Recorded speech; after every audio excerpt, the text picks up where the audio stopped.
What? That's my record. Okay, that's your record. Okay, now this is recording. Wow, 3 or 4 guys going at once. Here we go. And what is a woman? Yeah, okay. So, let's see what this guy has to say. I don't know, man. This whole thing is a little bit crazy. First of all, I have to say that they, them, as a singular third-person pronoun has been going on for like more than a century. First of all, and we've been using it like that. Like we don't know the gender of the person we're talking about. We say they or them. You know, perfectly normal. And I think that's a great solution to this whole his, her, she. I mean, it's something we've been using. It's not like it's a new thing. It's just we've tweaked it. Dude, and talking about American, like English pronouns compared to Vietnamese pronouns. Okay, then we gotta, because Vietnamese people have been doing this for a long time. For a long time. It's old news for Vietnamese. Let's see what this guy has to say. And now our culture is telling us that the differences between girls and boys don't matter. That if you identify as something, then you are that thing. How do we help our kids make sense of this when they're bombarded with conflicting messages about gender and identity? I think the kids will make sense of it. The problem is the adults aren't able to make sense of it.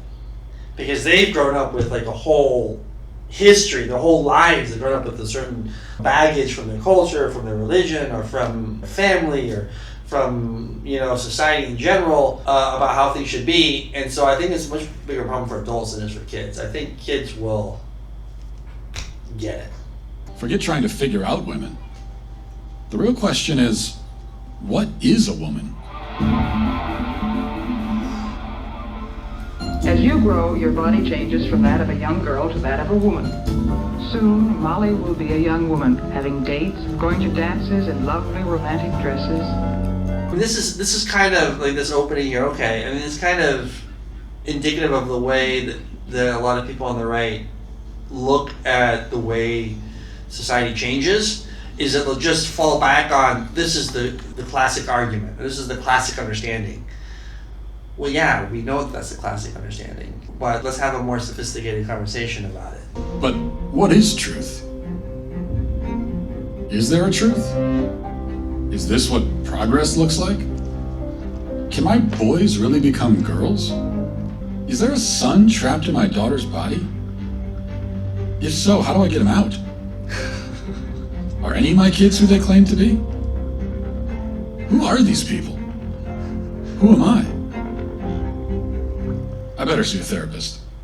In the state of Tennessee, I'm a licensed marital and family therapist, which basically means I've been trained up to think about like systems, family systems, how we were raised up, how that shapes who we are today. So on your website, if you'll bear with me, Sure. Quoting, you say, I use a combination of approaches in my therapeutic work, including anti-oppression, feminist, and narrative frameworks. I rely deeply on systems theory and understanding that individuals are products of and in dialogue with our surroundings, including our families, broader culture, workplaces, nature, and political climates.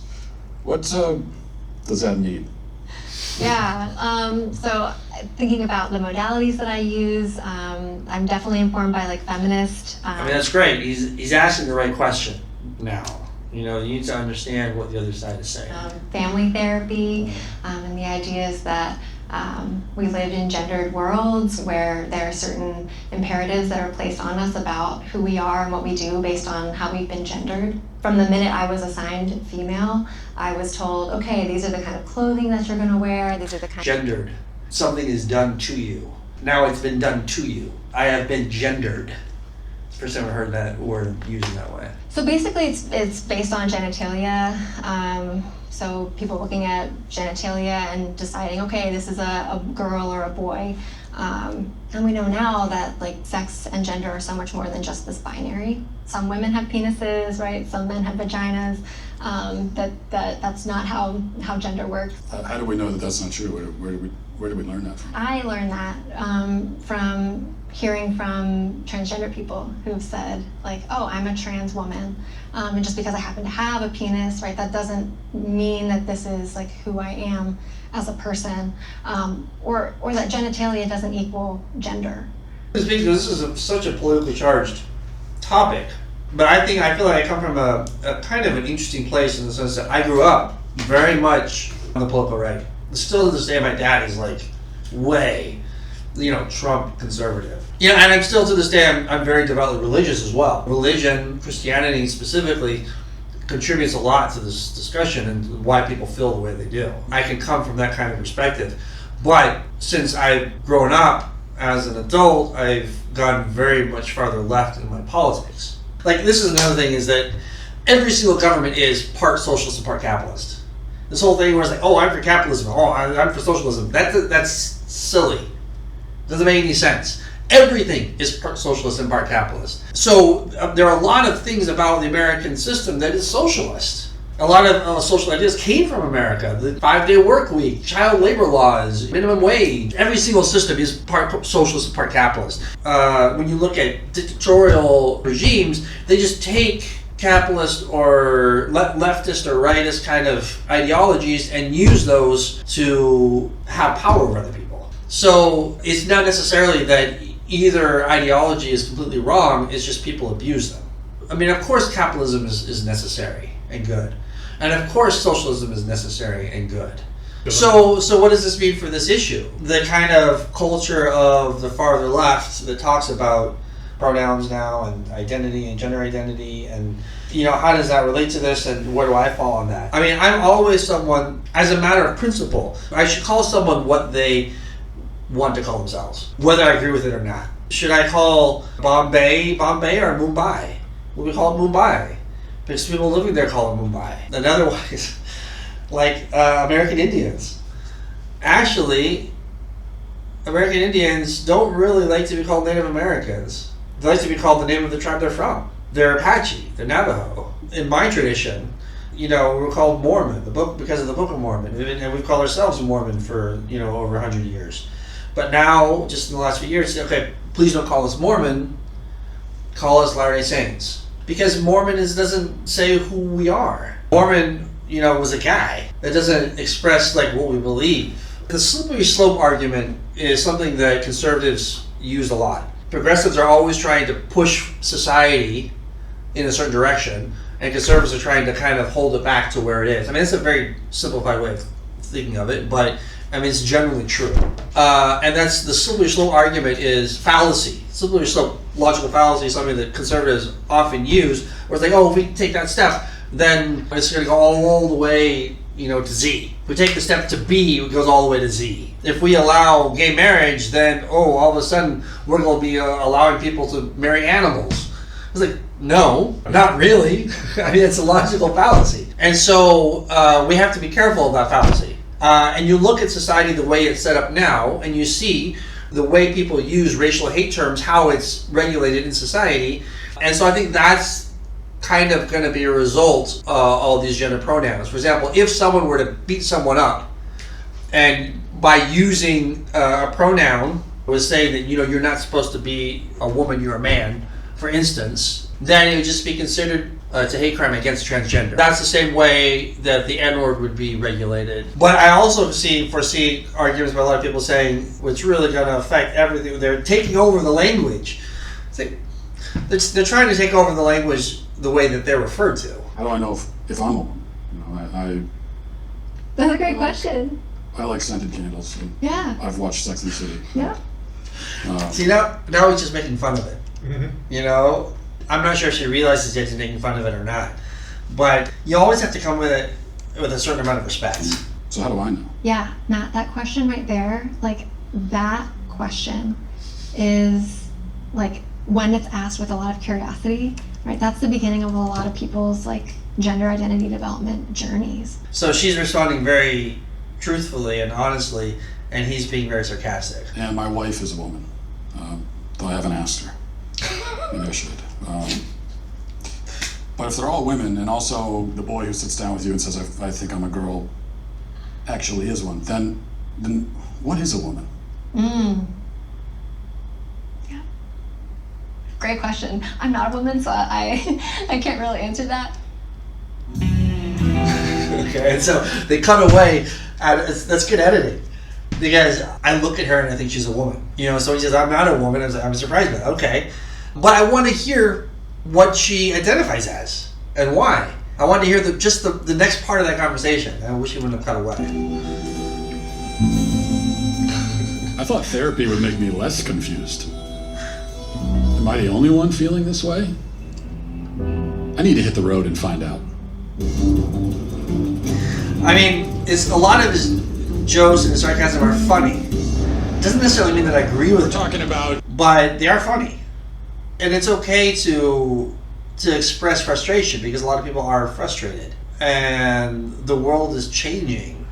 Inherent tension between conservatism and progressivism is that progressivism is always trying to take society in a new way, and it's difficult for a conservative. I mean, I think it's totally valid for people to feel upset and confused and to try and express that through sarcasm and humor, you know, and to let that out. What is a woman?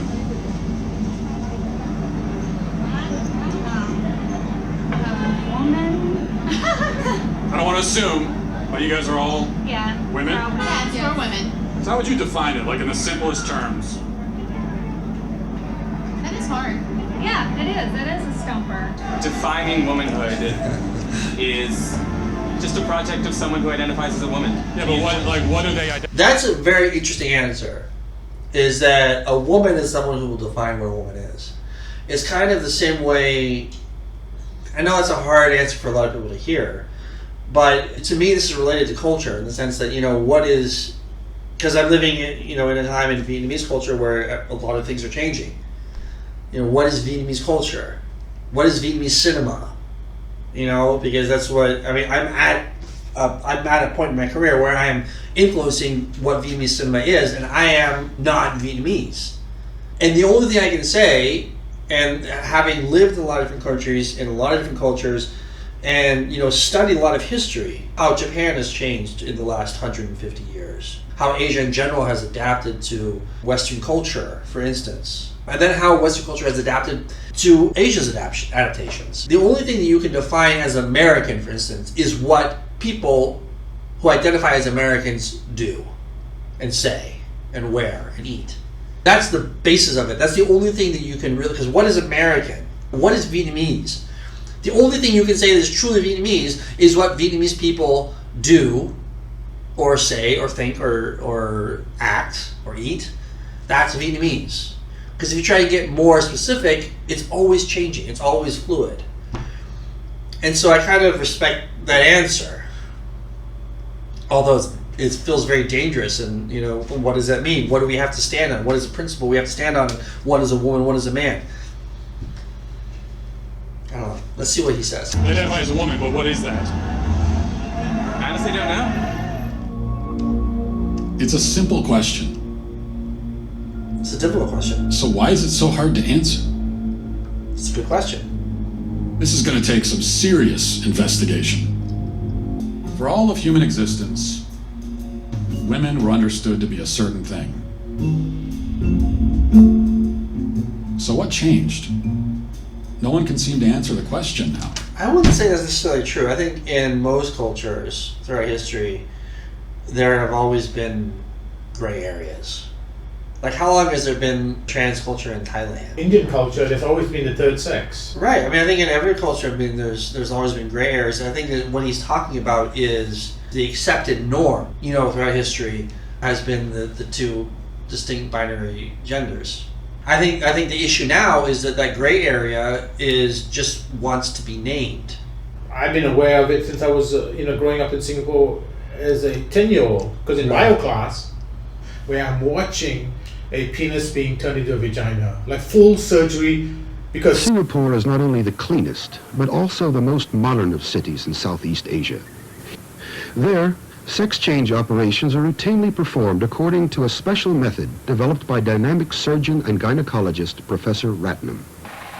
When I saw a very attractive girl seated outside my clinic, she subsequently walked into my consultation room and asked me a very direct question, "Professor, I want a sex change operation."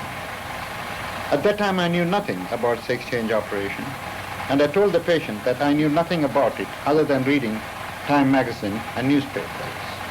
She immediately showed me two cut marks, one in her neck and the other in the wrist, which were from previous attempts to commit suicide. And she told me, if you refuse to do it for me, you will see me dead. So I tried to pacify her and send her to the psychiatrist. But from then on, she waited for me every day outside my clinic to say when I was going to operate on her. I knew I had no choice but to do something for her. I tried to read the literature, and there was very little in the literature. So I stood in front of the mirror myself to see how I could look like a female. And then I went to the mortuary and tried to operate on dead specimens and designed this procedure. Professor Ratnam gathers his experienced team together and gives them their instructions. The whole area to be operated upon is shaved and disinfected. The anesthetist puts Irene under. And then the first incisions. Underneath the testicles where the surgeon has to cut and form the most important new organ, the vagina.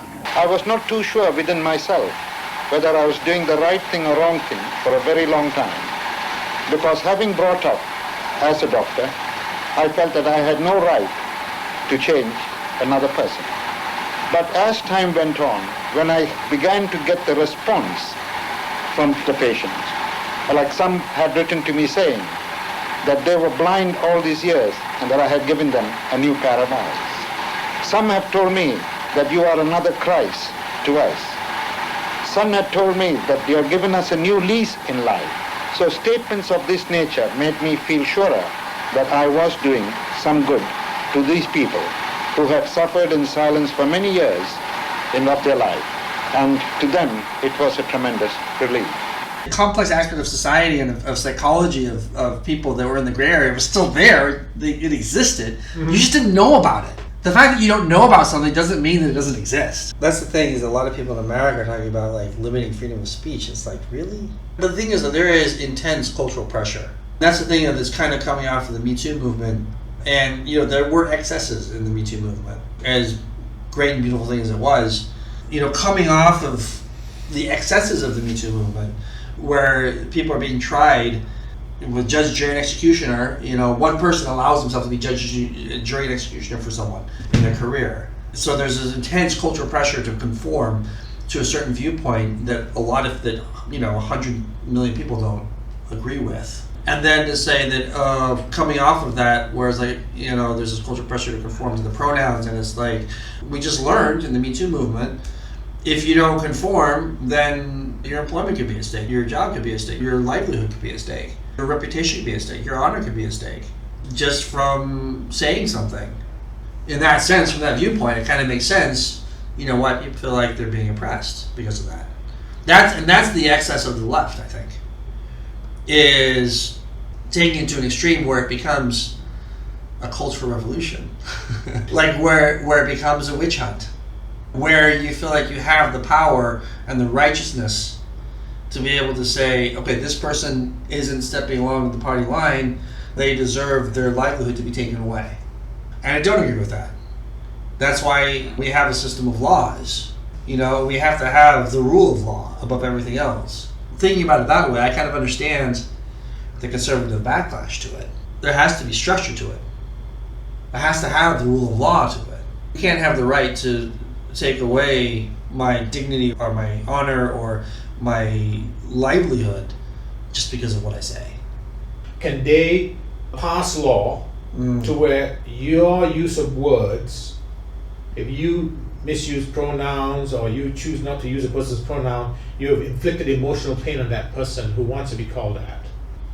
If you have offended me with a word and you've caused me pain, then if I can pass law.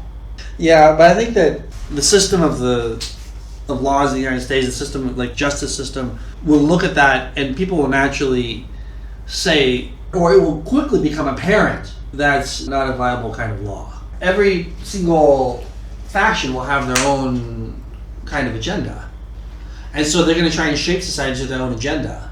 And so the idea is, like in a democratic society, the founders in America talked about factions. The idea is that you have to protect other people's factions. You have to recognize this and not allow one faction to take control. Every single faction will have a certain agenda and then change everything, mold everything to their specific agenda. Extreme ideas always want to go towards a totalitarian state. Because that one particular faction will have an idea of this is the way things should be, and the only way that you can enforce that, because there'll be a lot of people who disagree with it, the only way you can enforce that is through force. But the thing is, though, that inherently modern democratic societies are pluralistic. 90% of the people don't agree on anything. You know, if you have 40% of the people that agree on one thing, I mean, it's a miracle. You know, so the only way to get to a certain point like that with one ideology in charge is through totalitarianism. There are people who want to actually be able to make it to where there will be great punishment for you if you use the wrong words, which is very dangerous. Where people are being canceled. I feel like the institutions will hold. I feel like that America is so multicultural. And these two sides, both of them have such strong voices. Because we're talking about this one issue. It's like, yes, I kind of sympathize with people wanting to use certain pronouns for themselves. Okay, fine, but that side has an extremist kind of aspect to it. Right. Like exactly, both sides have an extremist kind of an aspect. Exactly. That's why a lot of people are reacting strongly against cancel culture, because that's taking away the freedom of the people who want to resist to be able to resist. Exactly. Even though it's cultural, it's not legal. Once it becomes legal, then we're getting to be authoritarian. Yeah, I mean, it's necessary. I mean, it's the push and the pull. Exactly. Between that inherent tension between conservatism and progressivism, yin and yang. Because I feel that tension within myself as well. I believe in the wisdom of tradition. I believe that there is a certain reason why things are the way they are. They have been a certain way for hundreds of years or thousands of years. But we have to be careful about not just assuming that because it's been around for thousands of years that it's right. But it's funny because I do probe people that I know in LA. Mm. Yeah, they're very cautious. See, that's the thing that I disagree with. Why do we create a culture, an atmosphere of fear? That's kind of the thing the problem that I have, because I consider myself a progressive. But that's the problem I have, is pushing it on people to the point where we're dividing people and we're forcing something down people's throats, and creating an atmosphere of fear to the point where I don't think it's healthy. That's not the way to do it. Militaristic witch hunt kind of culture that's developed around it, not the principles themselves, because the principles themselves are very sound. It's just we have to watch ourselves. Let's not create a witch hunt, because there's a lot of power in that. You can destroy people. People are being destroyed. Over 2,000 surgeries and counting, Dr. Marcy Bowers is the nation's preeminent sex change surgeon. Surely someone who does sex change surgeries can answer what a woman is. I don't know if you've ever heard of people in the trans-abled community. These are people who are physically able-bodied but feel like they should be disabled or identify as such. For example, a man who has 2 arms but feels like he should have 1. If a man in this kind of marginalized community went to the doctor and said, I want to have my arm cut off, do you think that doesn't have anything to do with gender identity? Well, it's someone's self-identity, how someone identifies. That's someone who has and I'll accept it as a mental diagnosis, a psychiatric condition. I don't even pretend to know what aptomenophilia is all about, but somehow it's the idea that you're fascinated or charmed by having a limb or part of a limb missing. Mm-hmm. Okay, I would say that's, pardon my non-medical language, kooky. You don't see any? You think this is totally irrelevant? Yeah. To me, and this is kind of one of the big problems that I have with his argument, is that he seems like he's being willfully ignorant of what she's trying to say. And that, this has nothing to do with gender identity. Gender identity is much more complex than what you're making it out to be. It's like, I feel like the whole time he's saying, what is a woman? A woman is someone who's biologically a woman.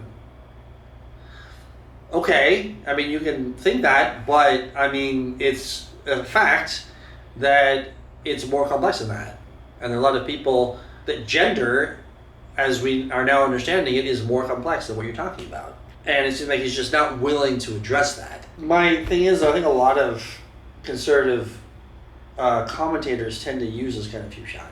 Is that if you can, they're saying that, oh, we can laugh at this. And if we can laugh at this, that means it doesn't really have the kind of merit that people are saying it does. Just because you insult something is not an argument against it. You know, on the left as well, you know, you have a lot of comedy shows on the left, you know, that laugh at conservative positions, and they're not really making an argument. And just because you're laughing at someone is not an argument against their position. Aberdeen Councilwoman Tiesa Meskis confronted owner Don Suker about a sign he posted in his store. One day I just put the sign up over here, and he came around the corner, and I thought, okay, I recognize him. I says, oh, I recognize you. You're our new city councilman. He says, no, I'm your new city councilwoman. So it was kind of on from there. You know what? It's bullshit. No, what you're spouting is bullshit. No, it's not. Trans women are women, sir. That sign is bullshit. How do you know that person's not a woman? How do I know? Yeah. Well, it's a good question. It's a very valid, very good question. Common sense. Trans women are women! I don't care if you think you're a sheepdog and you come into my store. It don't matter to me. Just don't come in and try to shove that shit down my throat. If it makes someone feel better, what about their feelings? I don't give a shit about their feelings. I'm old. What about in the Star Wars universe?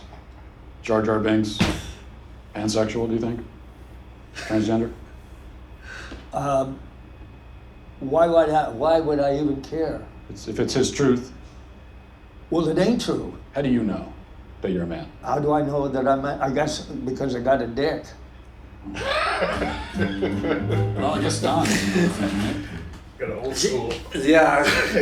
But again, he's simplifying the argument. Mm-hmm.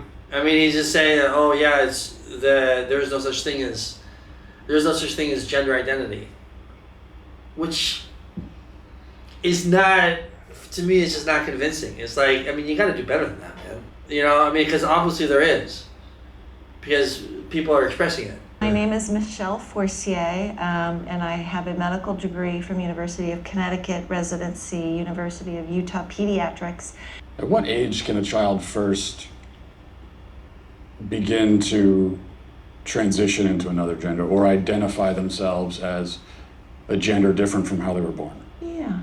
Well, I mean, there's research and data that show that babies and infants understand differences in gender. Some children figure out their gender really early, and the reason why we say, oh, that's interesting or important is because they're figuring out their gender identity is not necessarily congruent with their sex assigned at birth. Telling that family, based on that little penis, that your child is absolutely 100% male identified, no matter what else occurs in their life, that's not correct.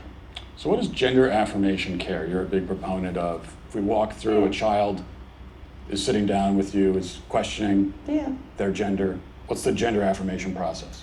Affirmation means that as a pediatrician, as someone who says my job is to provide the best medical care for you, is I need to listen really carefully. And how I put it in words for kids so that they can understand it is, tell me your story. Where have you been in terms of your gender and your gender identity? Where are you right now? And more excitingly, where would you like to be in the future? This is kind of a point where I began to disagree a little bit. I think children, I think it would be hard for a child to comprehend this concept. I mean, I'm not sure what she's advocating as far as like the age where you should be able to have a surgery, like was it a transitioning, like biologically. But I mean, I think it has to be when you're an adult, because children and adolescents, I mean, they're so swayed by their environments, and they don't understand.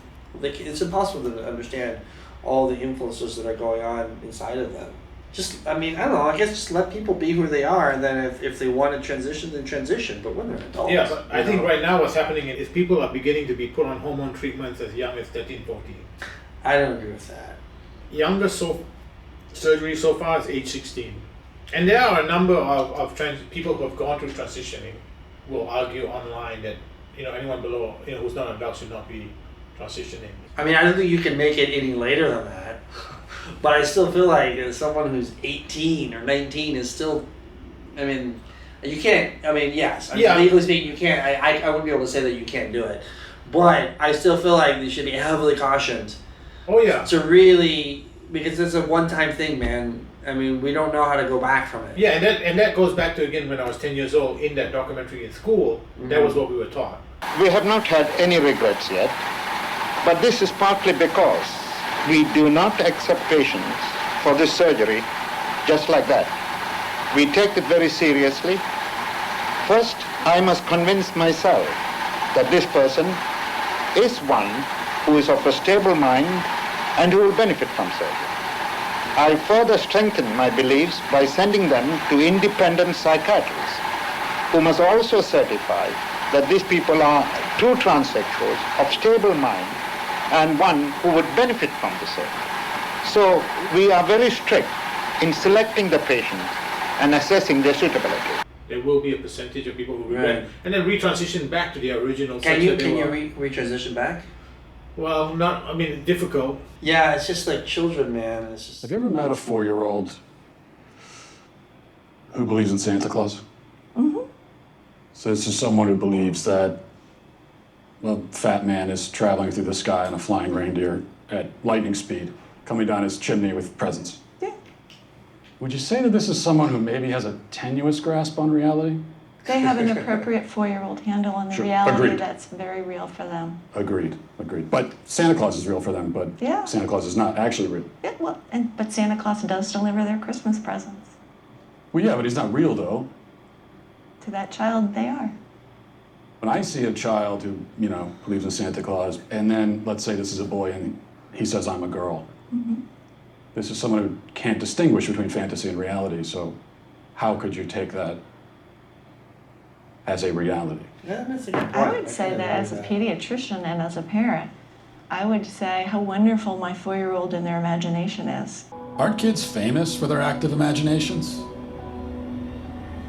Should we really let our children define reality? What's true to you can be false to me. So like, it's like. What if I said that it's true? My truth is that you don't exist. Does that mean you no longer exist? I mean, if that's your truth, sure. I don't, because But you do. Oh, I mean, if you're saying that I do, then I do. Well, but even if I said that you don't, you still do, because we're having this conversation. I mean, are we? I think so. I mean, yeah, then you're getting into this reductive, like. Yeah. It's like the 2 o'clock in the morning, philosophical discussion in every dorm room, It's just really happening, I mean, he's got a point in the sense that, his own truth does not affect other people. And it doesn't, and what he's trying to say is that, if I am truly a man, because I have a penis, just me thinking I'm a woman does not make me a woman. But again, he's just denying the reality of gender fluidity. So it doesn't, I mean, I agree with him in the sense that, in the point that he's making is that, just because I think something doesn't make it true. But he's ignoring a lot of evidence. well, I should have known it would be hard to define reality in Hollywood. I should probably look to the place where truth is the foremost pursuit. The American University. So are gender and sex two different things, or? Well, I think that they both are and they aren't. I'm comfortable saying that gender and sex are two different constructs, but they're deeply intertwined with each other. We're talking about gender and sex, and there's a lot of controversies there. If we're talking about a trans woman has all of the male physical characteristics, so would that not be a male then? Couldn't we plainly say this person is a male. Well, I guess it's like, why are you asking the question? I think I want to understand sort of why that's so important. So if someone tells Just you... to sort of understand reality, you know? Well, I mean, I think when someone tells you who they are, you should believe them. So if a person says that they're a woman or they're a man, then that's them telling you their gender is. I'm not so sure what social interactions would have to do with maleness or femaleness that would be... I'm not even talking about social context. I'm just trying to start by getting to the truth, you know? Yeah, I mean, I'm really uncomfortable with that language of like getting to the truth. Again, in social life. Why is that uncomfortable? Because it sounds actually deeply transphobic to me. And if you keep probing, we're gonna stop the interview. If I probe about what the truth is? You keep invoking the word truth, which is condescending and rude. I'm saying to you... How is the word truth condescending and rude? Why don't you tell me what your truth is, and you're walking on 30 seconds more of thin ice before I get up. What my truth is? Well, I don't think I really have a truth. I think that there's just the truth, like the reality. And so we should begin by trying to figure out what the reality is. Uh-huh. And why are you concerned with when someone else tells you that they're a man, or even if they use the word male, why are you concerned with not believing them? Well, you keep bringing it back to, you know, how do you respond in a social situation? That's what I do. I'm a social scientist. Well, right, but we're in a university. This is a place of understanding truth, isn't it? Or absolutely, we pursue truth, and I'm a social scientist, and that's what I do. You just said the truth is transphobic. That you would say, if you're saying the truth is that I get to say, you're not a man, show me your genitalia, that's transphobic. No, I don't want to see anybody's genitalia. I just mean, someone can make a statement about themselves that could be untrue. Like, for example, if I were to say that I'm a black man, would you accept that, or would you be skeptical? Are you black? Are you African American? Are you biracial? I don't think so. Well, you don't look that, and I don't think it doesn't sound like that's a genuine statement of who you are. Yeah, a couple things. This is a good discussion. Okay, so that's my point. I could make a statement about who I am that's incorrect. Of course, I think it's well established that human beings can lie, yes. Or not even lie. I mean, I could just be mistaken. Yeah. I guess this all comes down to really one question. Especially women, gender and sexuality studies. So what is a woman? So he stopped that line of questioning because they're hitting against the edges of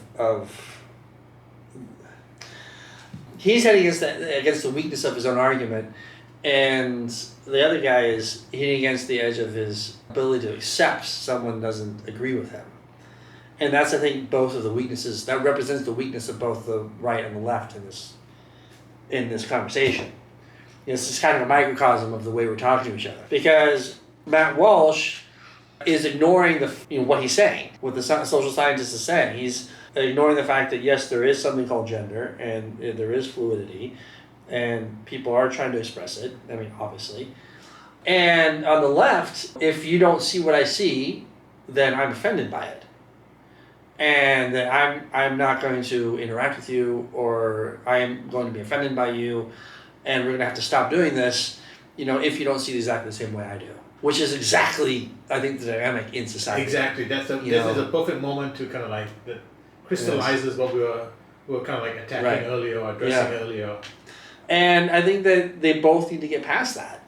Mm-hmm. I think that on the left, you need to get past this idea of, and that this is a kind of attitude that leads to this militaristic kind of witch hunt. That if you don't see it the same way I do, then you are inherently wrong.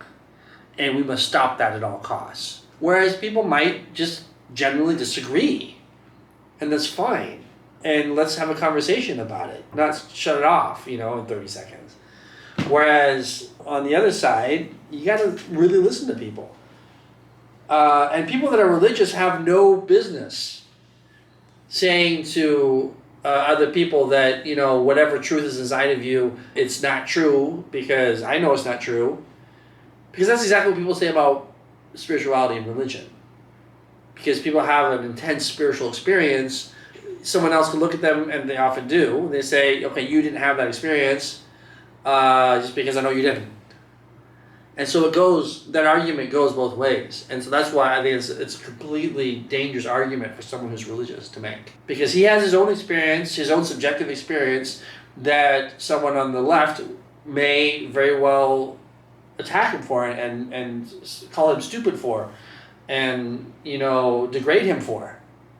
Just in the same way that he's attacking this guy's viewpoint and calling him stupid.